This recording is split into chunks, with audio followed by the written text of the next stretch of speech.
Does the Second Amendment protect your right to train? That's part of the question that this Sixth Circuit Court of Appeals case is dealing with when someone wanted to build a 1,000-yard rifle range. But importantly, it also hits on both sides of the Second Amendment coin, as I like to call it. One dealing with common criminals, burglaries, street crime. The other one deals with threats to liberty. We're going into the Sixth Circuit Court of Appeals. We're going to Ohio. We're going to Michigan. Guys, let's get into it.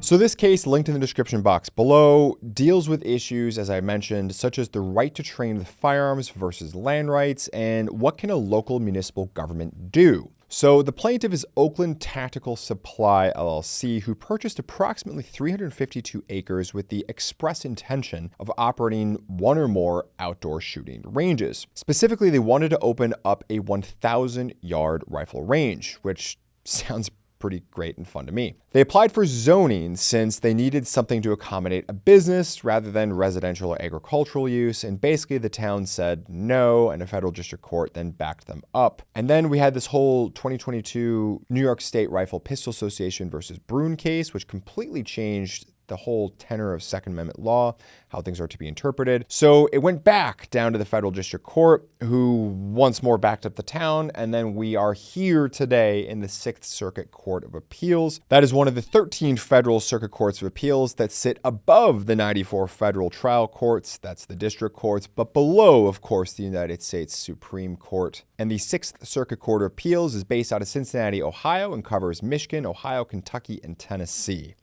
Quick background for you. So the plaintiffs are arguing in this case that, look, they want to have a gun range here, and they think that the Second Amendment carries an implicit right to train. And they're definitely not wrong. There have been other cases out there involving one, for instance, in Illinois, where Illinois was unsurprisingly basically trying to close down as many ranges as they could, and they got flipped around and said, look, there's an implicit right to train, there's an implicit right to purchase, there's implicit rights built into any amendment. Right? We've seen in a lot of the side comments as well as concurring opinions that four of the justices from the United States Supreme Court have actually made numerous comments about the implicit rights guaranteed explicitly within the Second Amendment, such as the right to purchase firearms. If you are going to be able to bear them, you have to be able to purchase them, such as the fact that those firearms must not be mandated to be in an inoperable, disassembled state if they're going to be of any use, if you're going to bear them. The right to be able to purchase bullets is another one that was explicitly cited by one of the United States Supreme Court justices.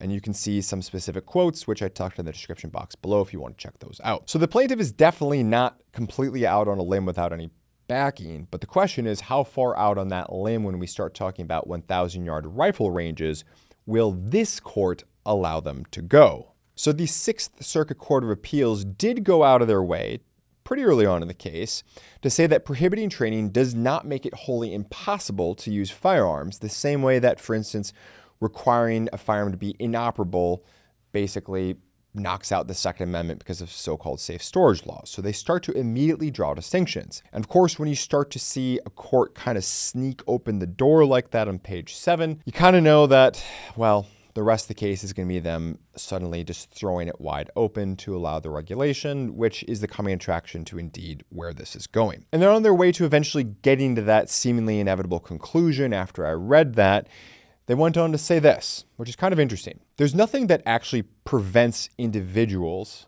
from already shooting 1,000 yards on this 352 acres. If the landowners want to invite friends, family, whoever on there to do it, seemingly there's nothing that would prohibit that from taking place. The issue specifically comes with rezoning to allow for the open air commercial use. That's really the issue here, and that's what the court is going to seize upon. So the court basically says, look, leaving the existing zoning in place, in other words, backing up the town against the want-to-be gun range, doesn't disallow training because training can already happen.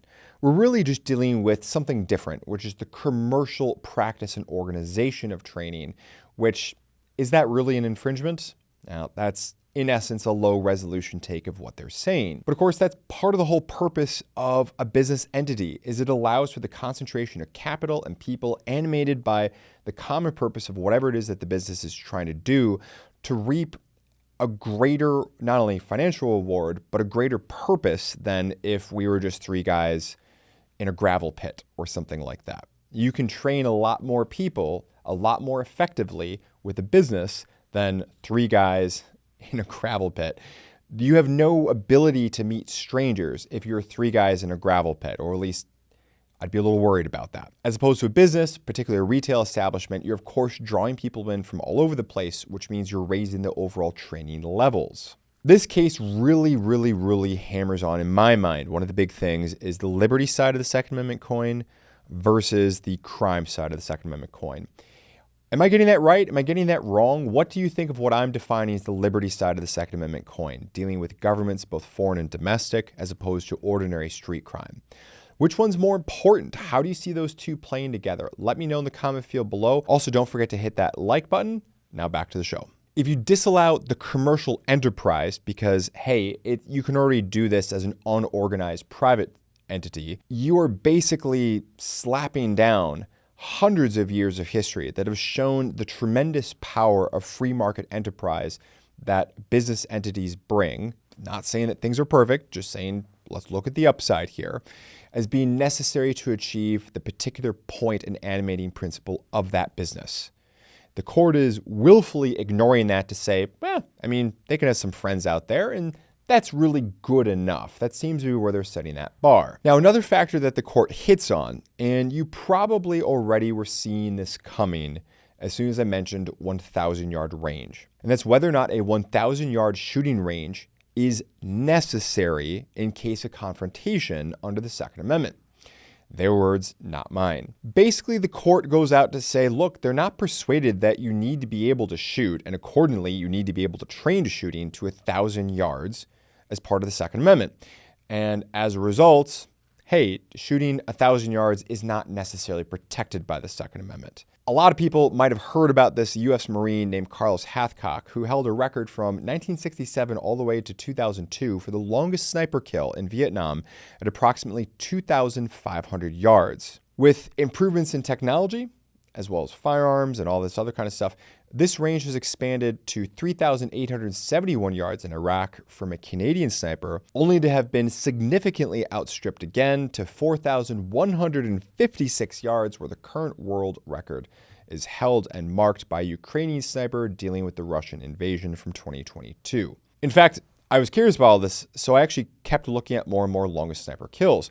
And actually, going back to World War I, interesting fact, United States sniper using the good old 1903 Springfield scored a 1,400-yard kill in February of 1918. If you go back a little further to 1874, you have a 1,538-yard kill using a Sharps 50 caliber rifle. And in fact, if you go all the way back, you actually get back to 1,367 yards, which is the oldest one on the list that I could find in just a minute of Googling, which comes from the American Civil War in 1864, which involved a .451 caliber hexagonal bullet by a Confederate Army sniper at 1,390 yards. I could keep going on giving other examples. I could have kept Googling, but I guess it seems pretty clear that in confrontation, the ability for long-range use might prove the exception, but it's still part of the rule.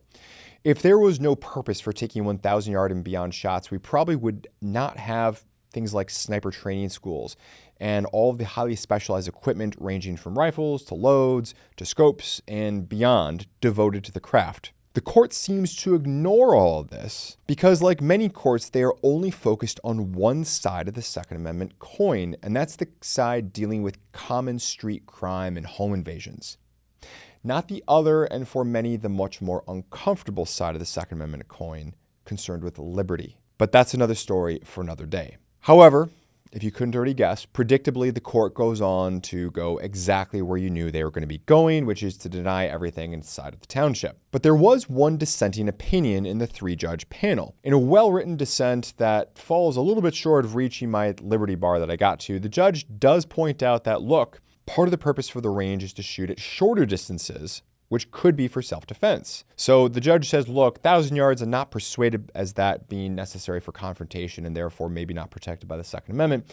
But people would probably be shooting at 200 yards, 100 yards, 50 yards, and who knows, maybe even pistol distances as well. And therefore, I do think that this should be protected under the Second Amendment. Here's one of my takeaways from this. Following the logic from this decision, we seem to be headed towards a place which would, if you follow the logic, would seemingly disallow shooting ranges, or at least open up municipalities to disallowing shooting ranges that are beyond confrontation range, which we all know that the vast majority of confrontations with firearms, defensive uses of firearms, take place at about 21 feet or less if we're talking about the civilian versus crime world, setting the liberty side for a moment. And we know that the vast majority of those inside 21 feet actually takes place at contact distance. So we're talking 3 feet, 5 feet, 8 feet, something like that. So if we follow that up, does that mean that basically municipalities can disallow ranges that are longer than 21 feet or longer than 10 feet or 5 feet?